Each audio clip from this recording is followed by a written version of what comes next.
जय हिंद दोस्तों। स्वागत है आप सभी का हमारे आपके चैनल स्टडी योद्धा पर। तो दोस्तों, आज की हम जो क्लास स्टार्ट कर रहे हैं वो कर रहे हैं जीके की क्लास, हमारी 6 है। तो अब तक हम क्या पढ़ चुके हैं, मुझे नहीं लगता कि कुछ ज्यादा हमने पढ़ा है। बस पिछली क्लास में थोड़ा सा हिस्ट्री से लिया था, थोड़ा सा स्टैटिक जाना। तो आज की जो क्लास है ये हमारी, आप समझो कि आज हम क्लास 1 है। ये आपकी ये क्लास 6 ना होके क्लास 1 है। क्लास 1 का मतलब मैं ये बताना चाहता हूं कि जो क्लास 1 का हमारा उद्देश्य है कि आज आपको हम बिल्कुल उस तरीके से लेके चलेंगे इस क्लास में जिस तरीके से आप एग्जाम को फोड़ डालो। समझ गए योद्धा? तो आज की जो क्लास है हम जीके की वो शुरू करें। तो हमारा जो मैंने पहले ही बताया था कि क्लास का जो एक बोलते हैं ना मोटिव या तरीका या स्ट्रेटजी क्या रखेंगे हम, तो जो जीके की क्लास की स्ट्रेटजी रहेगी हमारी, इसमें हम स्टैटिक को प्लस आपके कोर सब्जेक्ट को लेके चलेंगे। तो कोर सब्जेक्ट हमने स्टार्ट कर दिया है हिस्ट्री का, और हिस्ट्री में हमने स्टार्ट किया था मॉडर्न हिस्ट्री, और हम उसमें वास्को डिगामा पढ़ चुके थे पिछली क्लास में। स्टैटिक के भी हमने बहुत क्वेश्चन कर लिए हैं और आज भी हम अपनी क्लास स्टैटिक से ही स्टार्ट कर रहे हैं। तो मेरे योद्धाओं, जल्दी से तैयार हो जाओ, कॉपी पेन ले लो, चैनल को सब्सक्राइब करवाओ, खुद भी कर लो और ज्यादा से ज्यादा लोगों तक पहुंचाओ, जिससे कि लोगों की ज्यादा से ज्यादा मदद हो सके। तो आइए शुरू करते हैं आज की क्लास। आज की क्लास जो है आपकी, उसमें हम पहले स्टार्ट कर रहे हैं आज के स्टैटिक क्वेश्चंस। आज के हम आपके स्टार्ट कर रहे हैं स्टैटिक में आपके पहले क्वेश्चन में मैं आपको कुछ डे बता रहा हूं, वो आपको लिखने हैं। तो 5 जून क्या होता है, 1 मई, 5 मई, 7 मई, ये 4 दिन मैंने लिखे हैं। इनको आप मुझे बताएंगे कि ये क्या होते हैं। तो जल्दी से बताओ, जल्दी से कमेंट बॉक्स में लिखो कि ये दिन कौन कौन से हैं। जल्दी से लिख के बताओ, इसमें इंक कम लगता है। तो देखो, 5 जून को होता है हमारा पर्यावरण दिवस, विश्व पर्यावरण दिवस, यानी वर्ल्ड एनवायरमेंट डे। 1 मई को हम बात करें तो श्रमिक दिवस, लेबर डे। 5 मई को जाएंगे तो अस्थमा डे। एक बीमारी होती है ना, सांस से रिलेटेड बीमारी होती है एक अस्थमा, तो उसकी जागरूकता फैलाने के लिए हम 5 मई को बनाते हैं अस्थमा दिवस के रूप में। मतलब ऐसा होता है दिन मनाने के पीछे, जैसे हम इन लोगों की हेल्प किस तरीके से कर सकते हैं, इन लोगों के लिए क्या क्या कर सकते हैं। जैसे कैंसर डे है, कैंसर डे वाले दिन हम जागरूकता फैलाते हैं लोगों के लिए, कैंसर से जो पीड़ित लोग हैं उनकी हम किस किस तरीके से हेल्प कर सकते हैं, उन बातों को विचार करते हैं और उनके सहयोग के लिए कि वो इस दुनिया से अलग नहीं है, हमारे बीच के लोग हैं, हमारे ही लोग हैं, उनको कुछ मोटिवेट करते हैं, उनके लाइफ खत्म नहीं हुई है। तो इस तरह से इन दिवसों का अलग अलग उद्देश्य होता है। अब बात करें 7 मई, तो एथलेटिक्स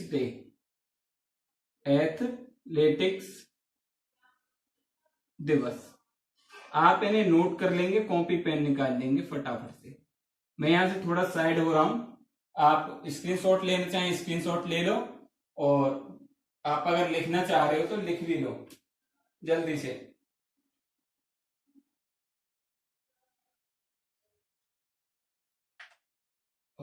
आपने स्क्रीनशॉट भी ले लिया, लिख भी लिया।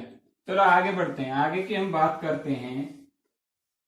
तो योद्धाओं, स्टडी योद्धाओं, कॉपी पेन के बिना कुछ नहीं है, जब तक लिखोगे नहीं कुछ नहीं हो पाएगा। और तो अब ये क्वेश्चन आपका एग्जाम में पूछा जाएगा कि जो सूर्य से निकलने वाली पराबैंगनी जो किरणें होती हैं, उनसे पृथ्वी की या हमारी रक्षा कौन करता है? पराबैंगनी किरणों से हमारी रक्षा कौन करता है? तो यहां पे आपका आंसर होता है ओजोन। ओजोन गैस की जो लेयर है, ओजोन गैस की लेयर बनी हुई है हमारी, वो क्या करती है कि पराबैंगनी किरणों को पृथ्वी पर आने से पहले ही रोक देती है, जिससे इनके जो भयानक जो परिणाम हैं जो हो सकते हैं उनसे हम बच जाते हैं। और हमारे जो ग्रीन हाउस गैसेज जो निकल रहे हैं पृथ्वी पे, उनकी वजह से क्या हो रहा है कि जो ये ओजोन गैस है इसका क्षरण हो रहा है, मतलब इसे नुकसान पहुंच रहा है और कई जगह इसमें होल हो गए, जिसकी वजह से ये किरणें पृथ्वी पर आ रही हैं। तो ये सब हो रहा है प्रदूषण के कारण, तो हमें इस पे नियंत्रण करना है। तो ये क्वेश्चन ये हो गया आपका। अगला क्वेश्चन आपसे पूछा जाएगा, यह हो सकता है आईएनसी। आईएनसी का फुल फॉर्म होता है Indian national Congress. Indian national Congress. अब इससे आपसे क्या पूछ सकता है कि इसके फर्स्ट जो अध्यक्ष हैं वो कौन थे? तो वो थे WC बनर्जी, व्योमेश चंद्र बनर्जी, व्योमेश चंद्र बनर्जी। अगर पूछा जाए कि फर्स्ट विदेशी, ऐसा पहला व्यक्ति जो विदेशी था और जो इसका अध्यक्ष बना था वो कौन था? यहां पे आंसर आप AO एनएल ऑक्टोवियम ह्यूम नहीं दोगे। AO ह्यूम का पूरा नाम था एनएल ऑक्टोवियम ह्यूम। ये आंसर आप नहीं दोगे क्योंकि इन्होंने जो है निर्माण जो था, इसकी स्थापना में महत्वपूर्ण भूमिका जरूर निभाई है, लेकिन ये इसके अध्यक्ष नहीं है। तो पहला विदेशी था वो था आपका जॉर्ज यूल। जॉर्ज यूल, ठीक है। अगर यही पूछ ले फर्स्ट लेडी, कौन सी? इंडियन फर्स्ट इंडियन लेडी, यानी पहली भारतीय महिला जो आईएनसी के अध्यक्ष बनी, या हमारे जो कांग्रेस है भारतीय नेशनल कांग्रेस, इसकी जो अध्यक्ष बनी थी वो कौन थी? तो इंदिरा गांधी इसका आंसर होगा। जल्दी से बताओ, क्या इंदिरा गांधी आंसर होगा? बिल्कुल नहीं होगा। तो इनका आंसर होगा सरोजिनी नायडू। सरोजिनी नायडू। अगर बात सरोजिनी नायडू जी की करें हम, बात अगर सरोजिनी नायडू की करें, तो ये जो सरोजिनी नायडू है हमारी, ये कौन है? ये ऐसी फर्स्ट लेडी हैं जो भारत में किसी भी राज्य की गवर्नर बनी थी, और वो राज्य था यूपी, उत्तर प्रदेश। यानी पहली भारतीय महिला है जो किसी भी राज्य की गवर्नर बनी थी, सरोजिनी नायडू जी। इनको एक नाम से और जाना जाता है, वो है भारत कोकिला। भारत कोकिला। तो आपसे क्वेश्चन ऐसे भी पूछा जा सकता है कि भारत कोकिला के नाम से निम्न में से किसे जाना जाता है? यस, पहली भारतीय महिला गवर्नर कौन है? यह पहली आईएनसी की ऐसी महिला जो भारतीय थी, अध्यक्ष थी, या पहला विदेशी जो अध्यक्ष बना था, या पहले ओवरऑल जो पहला सेशन होता इसका आईएनसी का, उसमें अध्यक्ष कौन थे? WC बनर्जी, व्योमेश चंद्र बनर्जी। तो ये था आपका स्टैटिक का पोर्शन।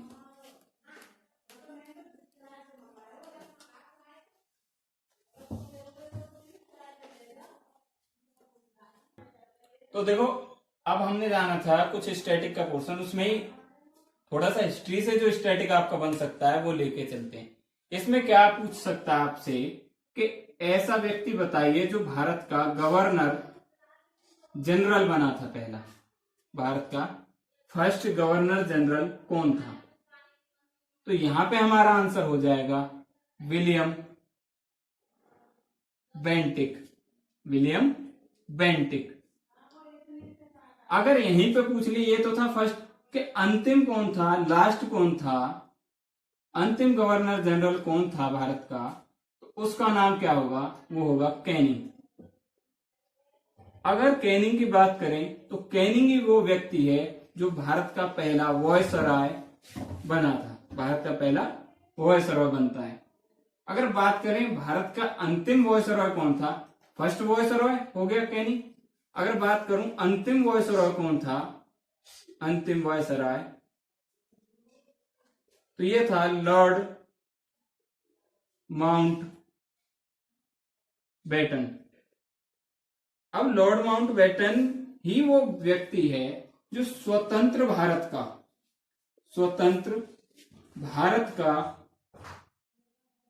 प्रथम गवर्नर जनरल बनता है, जनरल। अगर यही एक क्वेश्चन और बनता है कि इंडिया यानी भारत का, स्वतंत्र भारत का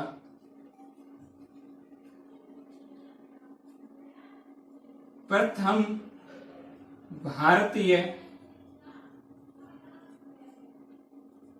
गवर्नर जनरल ये कौन है, तो ये थे हमारे सी राजगोपालचारी,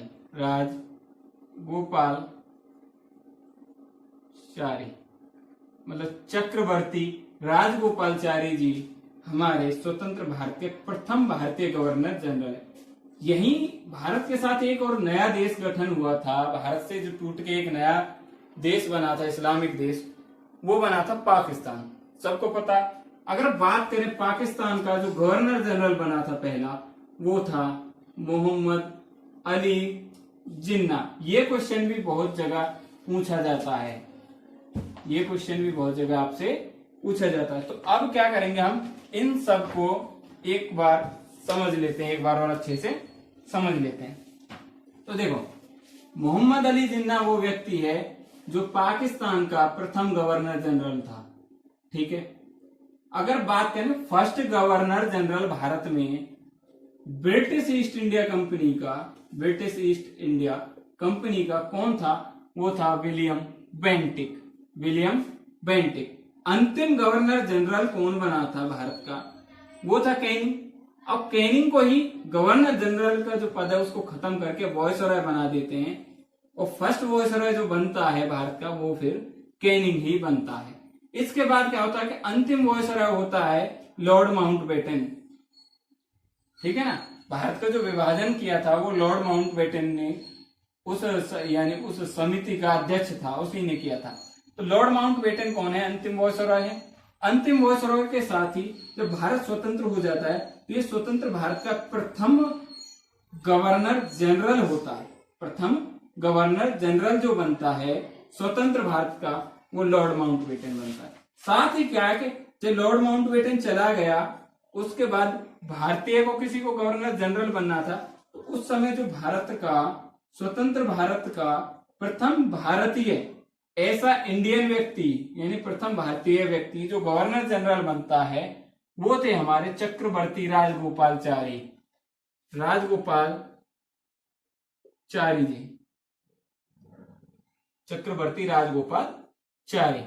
ये स्वतंत्र भारत के प्रथम भारतीय गवर्नर जनरल बनते हैं। तो हमने स्टैटिक के आज बहुत सारा पोर्शन कवर कर लिया है, और जो हम कोर सब्जेक्ट की बात कर रहे थे हम उसी पे वापस आते हैं। तो हम पढ़ रहे थे स्टैटिक्स, तो खत्म कर लिया। हम पढ़ रहे थे हिस्ट्री, तो हिस्ट्री पे वापस आते हैं और करते हैं आगे की बातें। तो जो हमने लास्ट क्लास थी वो हमने वास्को डी गामा कंप्लीट किया है ना, और अब आ गए एक दो गवर्नर जनरल और आते हैं, यानी पुर्तगाल के। उनके विषय में कुछ ऐसा खास है नहीं, तो क्या करते हैं उनको देख लेते हैं एक बार के कौन कौन क्या क्या करता है। उसके बाद सीधे हम जानेंगे ब्रिटिश के बाद सीधे पहुंच जाएंगे हम किसके पास, फ्रांस के।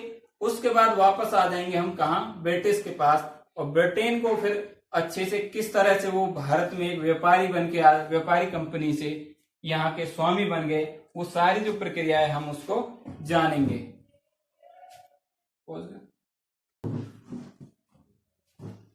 तो हमने क्या देखा था कि स्टैटिक का जो पोर्शन है वो कवर कर लिया आज की क्लास में। अब क्या थी कि हिस्ट्री में मॉडर्न हिस्ट्री को स्टार्ट किया है, उसमें हमने वास्को डी गामा देख लिया था, वास्को डिगामा। अब इसके बाद हम देखते हैं कि कौन कौन आता है। वास्को डिगामा आ गया। इसके बाद अगला जो व्यक्ति है पुर्तगाली, वो कौन आएगा भारत में? वो आता है हमारा केब्रल। केब्रल केब्रल ने ऐसा कुछ काम खास बोले तो किया नहीं कि जो हमें मतलब लगे कि इसके बारे में ज्यादा पढ़ना चाहिए। बस इसने एक काम किया था कि जो पुर्तगालियों की जो पहली फैक्ट्री थी, पहली फैक्ट्री मतलब जो इनकी व्यापारिक कोठी बोले या पहली फैक्ट्री, वो लगाता है ये कोचीन में ये कैब्रल जो है इनकी पहली फैक्ट्री लगा देता है। और ये लगाता कब है? 1498 में ये लोग आते हैं वास्को डिगामा। 15 सितंबर 1500 में सितंबर 1500 में ये पहली फैक्ट्री इनकी लगा देता है। तो यहां से क्वेश्चन आपका बन सकता है कि पुर्तगालियों की पहली फैक्ट्री किस जगह थी? कोचीन में। किसने लगाई? कैब्रल ने। कब लगाई? 1500 में लगाई। इस पहली फैक्ट्री को व्यापारिक कोठी भी कहा जाता था, व्यापारिक कोठी भी कहते थे। तो ये आपको नोट कर लेना। इसके बाद आगे बढ़ते हैं। इसके बाद कौन आएगा? वास्को डिगामा दोबारा आया था, वो आपने देख लिया। अब आगे आता है फ्रांसिस्को डी अल्मीड़ा।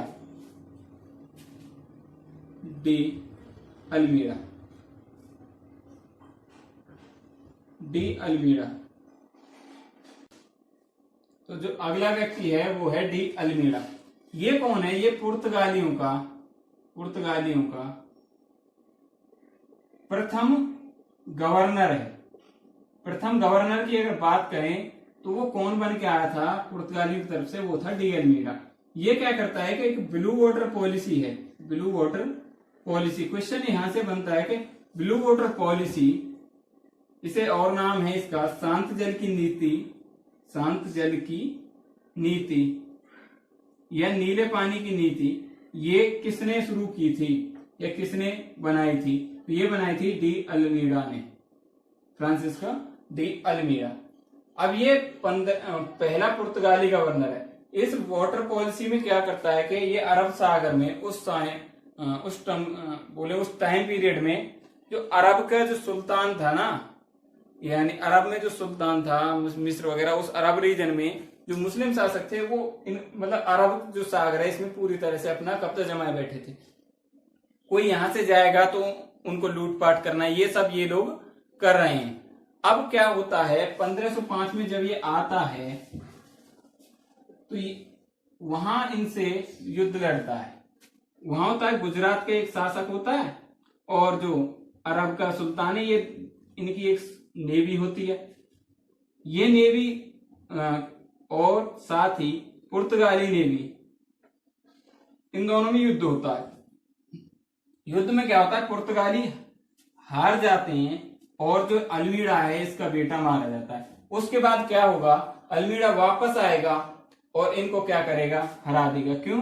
जब ये वापस आता है तो उस टाइम तक इनकी जो नेवी है पुर्तगालियों की, वो इतनी स्ट्रांग है कि इनके जो जहाज है ना, उन जहाजों पर इन्होंने तोप और जो बड़े बड़े हथियार जो भी उस समय के थे वो सब इनके पास थे और इस तरह से हरा देते हैं। तो जो अरब सागर है इस पे पुर्तगालियों का पूरी तरह से कब्जा हो जाता है और यही थी ब्लू वाटर पॉलिसी। ये हो गया डी अल्मीड़ा। इसके बाद आता है अल बुकर। इसके बाद आएगा अल बुकर कौन है? इसे बोला जाता है वास्तविक संस्थापक।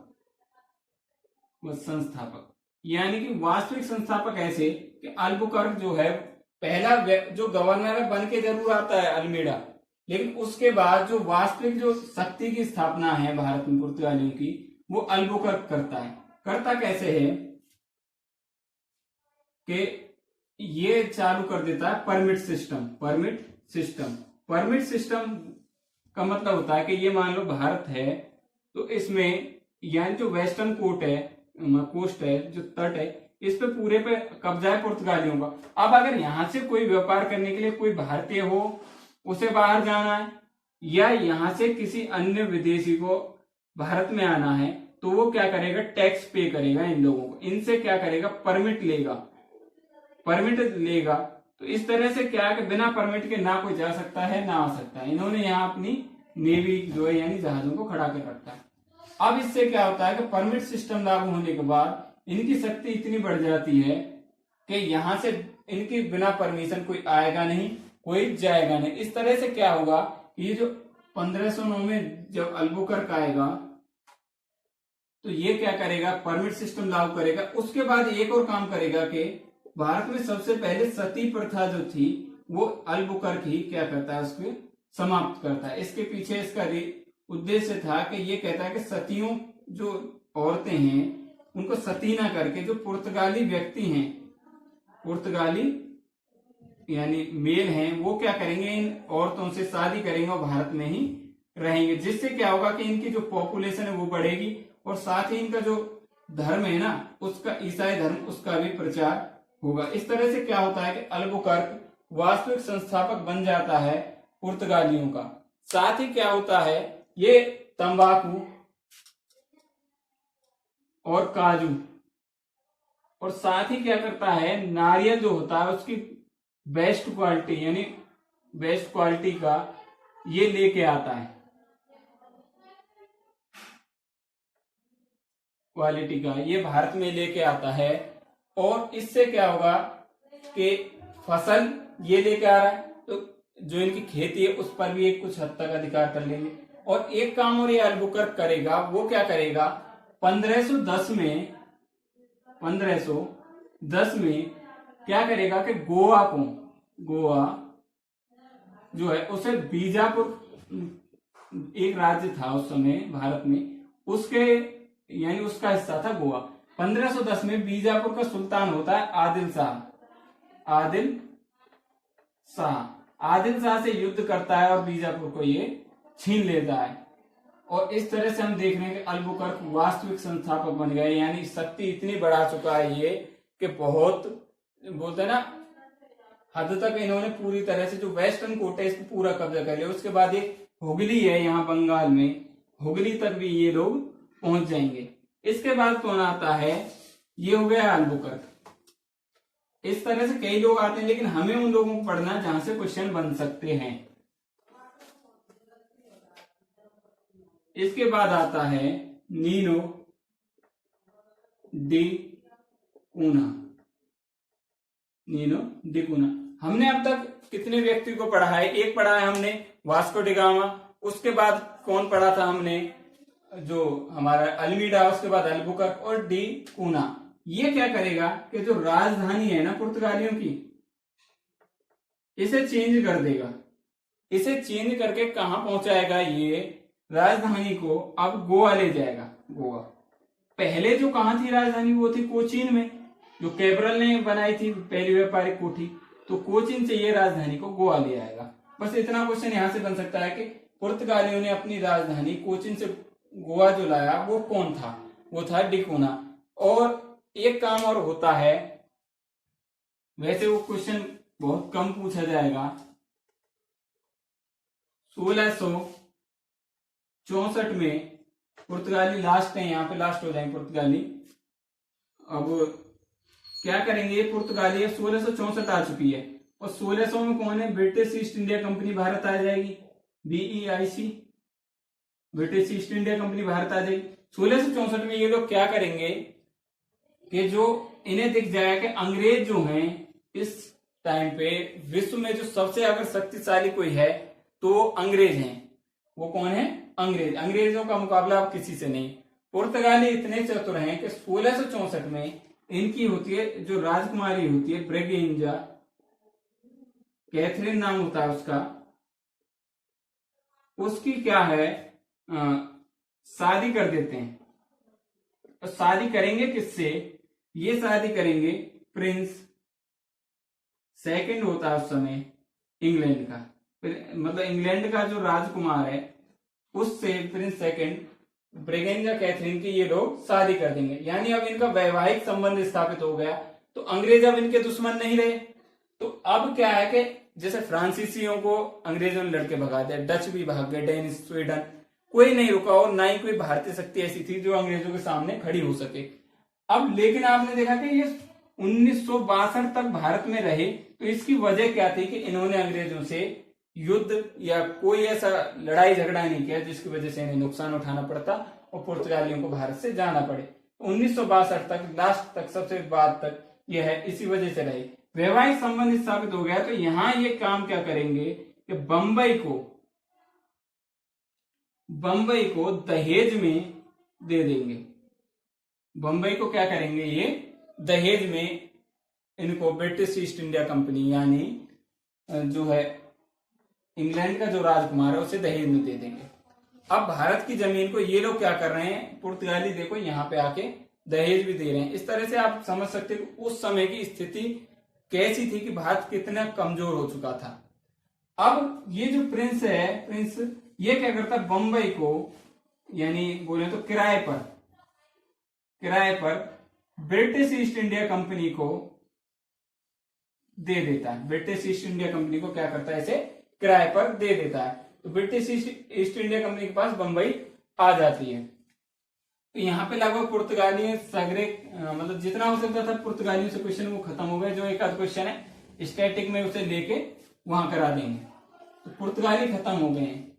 यहाँ पे मैंने शायद पिछले क्लास में पढ़ाया या नहीं पढ़ाया।